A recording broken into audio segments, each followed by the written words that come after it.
live session. And today we're going to be basically talking about the psychology of fashion. So if you all are interested, keep watching. I got my note cards here as usual, like how I like to do it. And we're just going to jump right into it. So the first question on here is, how does fashion reflect an individual's personality traits? Hold on just a second. So, how does fashion reflect an individual's personality traits? I feel like fashion can affect the individual's personality traits in so many ways. I feel like the way that it affects me is I love to feel loose. I love to feel loose. I love to feel carefree. I love to be comfortable with whatever that I'm wearing. And if I'm wearing something that's tight, uncomfortable, dark, whatever, it just doesn't make me feel good, doesn't make me feel like myself. It doesn't make me feel like I'm in my element, to be honest. So with me, I feel like fashion reflects my personality in the sense of I love wearing flowy material. I love wearing bright colors. I love wearing things that have feminine flair or feminine elements to it. So, yeah. Next question. Are there universal clothing styles associated with specific personality traits? Of course. That's why we have aesthetics. That's why we have certain groups wear dark colors. If you wear a biker jacket, leather jeans, graphic tee, you're in the goth aesthetic. If you wear like basics materials, tailored clothing, you're in the old money aesthetic. I definitely believe that the way that you dress and the way that you carry yourself definitely can have you associated with a specific personality types. Like a lot of discrimination and a lot of things that we see today is rooted in, how someone dresses. That's why so many people are trying so hard to buy these luxury pieces and luxury items because they believe if I have this piece, if I have this item, then that automatically means that I am of this stature and I am of this, status, which is not true, but what a lot of people believe. Question number 3. How does color psychology influence the way we dress and how others perceive us? I feel like color psychology is a real thing. Like I was just saying, like so many people will judge you, good or bad. It's really just up to how you use it, how you tailor it, how you manipulate color psychology or any of these things to work in your favor. So I feel like certain colors, like me, sometimes I'd be like, I don't know. So, yeah, with these questions, my only thing is basically it all is how you manipulate it and how you tailor it. I feel like so many people think like, oh, because I'm black or because I'm this or because I'm that, I don't have the actual ability to be able to do anything or I have to work harder or I have to do the most basically to see some type of result or have to tailor my fashion or the way that I dress or the way that I carry myself to get ahead. And unfortunately that is a reality, but it all basically it's how you manipulate and it's how you use it that's going to get you to the next level. And basically what I was saying in terms of certain colors like influencing how people perceive you, I feel like me, whenever I wear too much pink, I feel like that either like attracts certain people towards me or has a lot of people thinking a certain thing of me. And then if you wear too much black, people become suspicious of you. So I definitely think that color psychology is a thing and we see it in everyday life.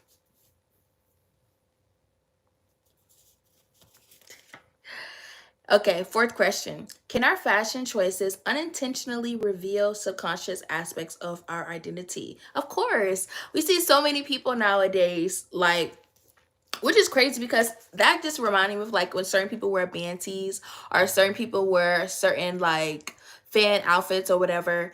A lot of people think that that's their way of subtly showing like, hey, I'm interested in this, hey, I'm interested in that, or I'm a fan of this. But like, I don't know, sometimes I think fashion can subconsciously show people, different versions of your identity, but I don't think always. I think nowadays if you really want to know how someone is, you're really just gonna have to get to know them because the clothes that they wear may not even be their clothes, may not even be their pieces, may not even be anything, to be honest. So I don't know. I don't think that you should just be caught up that much in trying to see what subconsciously or subconsciously someone's trying to show you with their outfits or what they're wearing, because clothes are misleading. I can take it off, take all this off. Like I saw a video of somebody took their whole face off. It was a whole suit. So don't get so caught up in the way that people look. Okay. Fifth question. How do cultural differences shape the relationship between personality and clothing? That is such a deep question. I feel like cultural differences shape the relationship between personality and clothing in so many ways. Like, I was watching a video on TikTok where this woman was dressing up a cat in like the Indian traditional wear. And over there, it's completely normal and okay if you show your stomach, but if you show your legs, it's a no-go. If you show your hair, it's a no-go. And but the nose ring's okay. But it's crazy, like in other cultures like my own, like it's unmodest basically if you're showing your stomach, if you're showing your legs, if you're showing anything, to be honest. So I don't know. I feel like relationships between personality and clothing is like it's blatantly obvious, to be honest, and each culture and each community has their own guidelines and has their own thing that they follow and go by. Why do people gravitate toward fashion trends even if they don't suit their personality style? For status symbol. That's really, what it is. People gravitate to things that they don't like, don't care, doesn't fit them, that they don't enjoy, that they don't even look good in, just for fashion, just not even for fashion. Some people, yeah, just for the love of fashion, but some people, they do it because they don't care. They just want to look like they're a celebrity. They just want to look like they're popular. They just want to look like they're something. So they'll buy a Louis Vuitton, they'll buy a Chanel, they'll buy anything just to have this thing that they are something, when in reality they're not. People manipulate and use fashion to try to portray something every day and all the time. And it's really just up to us to look and see what's the reality. Okay, number 7. How do peer pressure and social media impact clothing choices? We see that every day. I see a lot of people that, even me included, I'm not gonna lie, like the way that it's like an unspoken thing when you're in school and and social media too. It's like a certain way you're supposed to dress. If you're not dressing this certain way, you are not of this clique, you are not of this status, you are not someone with the money, you're not basically.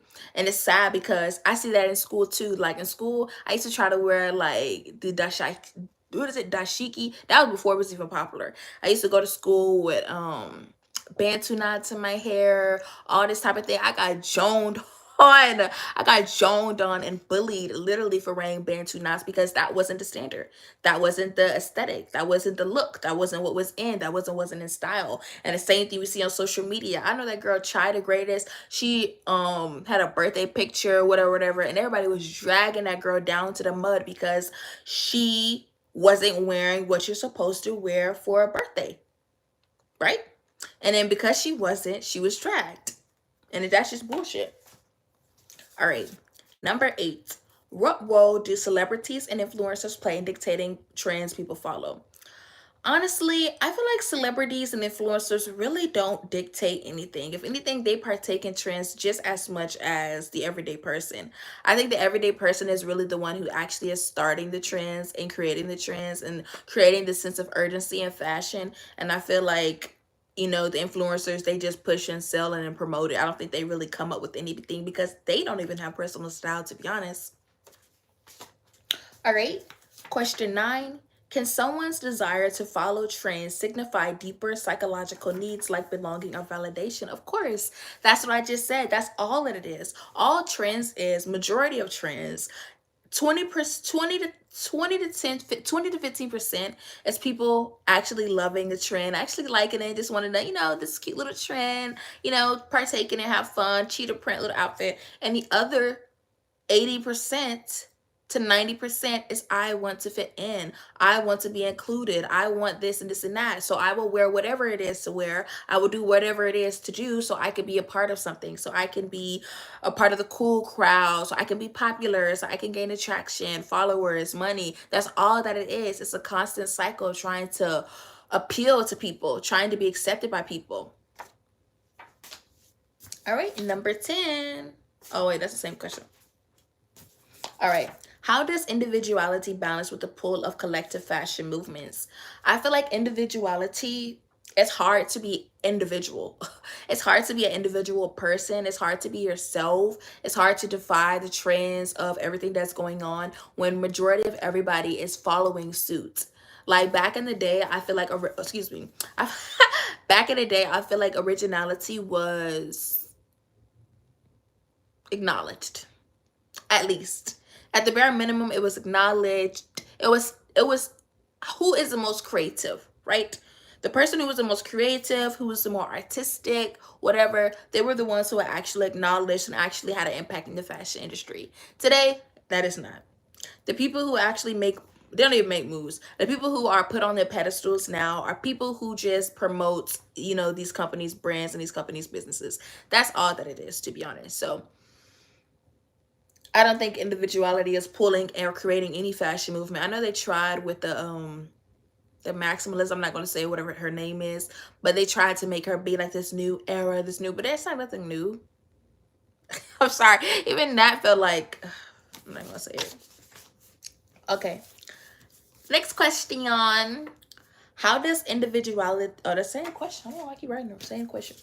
What psychological factors make certain outfits boost confidence? I think that's person to person, because some people, they do feel more comfortable when they're wearing a poster girl dress versus when they're wearing a nice outfit from Loft and Taylor. Some people, like, they don't feel confident. They don't feel themselves when they're covered, when they're just wearing normal clothes, when they're not, wearing something that grabs attention. They don't feel confident. They don't feel, because I think people have this mis idea that confidence is when everybody's boosting your head up, when everybody's encouraging you, when everybody's making you feel good. That's confidence. That's not confidence.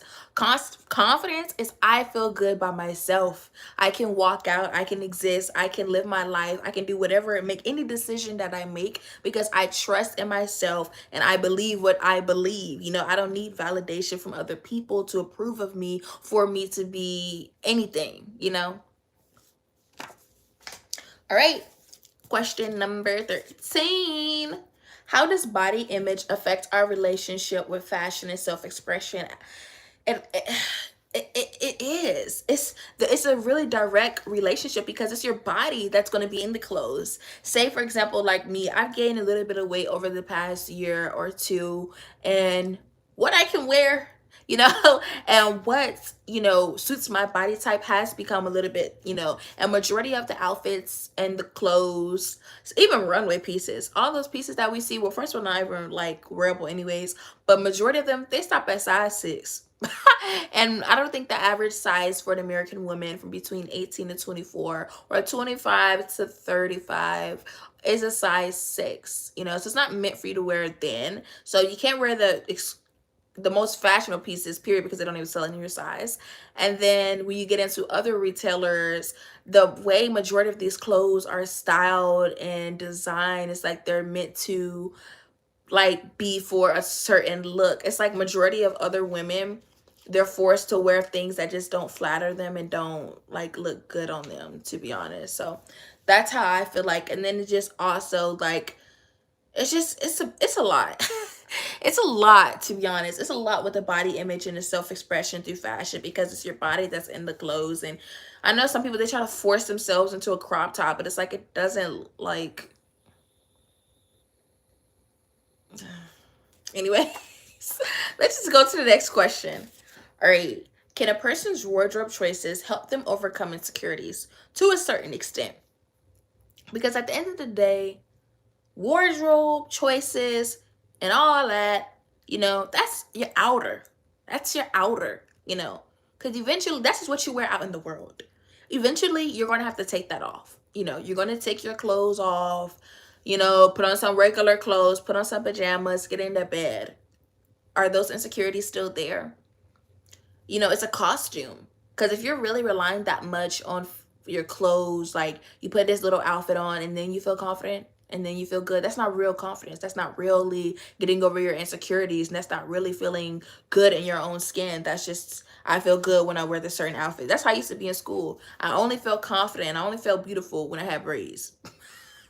When I had them braids in, I was the most confident. I was feeling myself. I was outspoken. I was in a good mood. You know, when I didn't have braids or didn't have that, I didn't feel confident. I didn't feel anything. And that's a lot of people still struggle with that. Like this whole discourse with natural hair. It's like you don't feel beautiful. You don't feel anything when you're not wearing the hair that grows out of your head.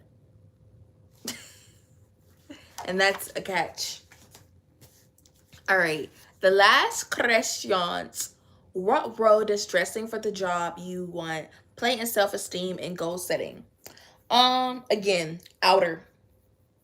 Dressing for the job you want stuff, that's not really self-esteem. That's just playing the game to be able to secure a job and knowing how to present yourself in a way that other people will respect you, to be honest. I don't think that dressing for the job you want boosts self-esteem. That's because you still take the outfit off, still feel like shit afterwards. So I don't think that really boosts your self-esteem, truthfully. And goal setting, I guess I just don't like to get so caught up in all like the superficial, you know, you dress this certain way, you're guaranteed that it's still outer. It's still outer stuff that you do, outer dress, outer appearance, outer things, and those outer things don't guarantee success. They don't guarantee anything. They're just outer appearance. So I wouldn't try to invest so much in thinking that your clothes or your wardrobe or any of these things are going to guarantee success, going to guarantee self-esteem, going to guarantee, you know, you're going to feel secure. It's just clothes. It's fabric. Fabric can't change the interior workings of yourself.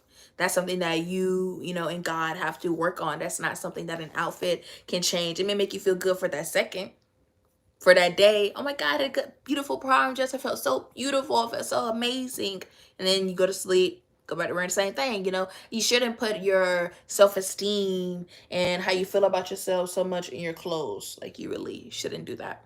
So yeah, that was my take on the psychology of fashion. I answered a few questions. I hope you all enjoyed this live session. Don't forget to like, comment, and subscribe. I'll try to be live again, preferably on Tuesdays. Let me look at the comments that you guys said. Love from Bangladesh. Someone commented, deleted the comment, and that's basically it. So again, thank you all so much, and see you in my next one.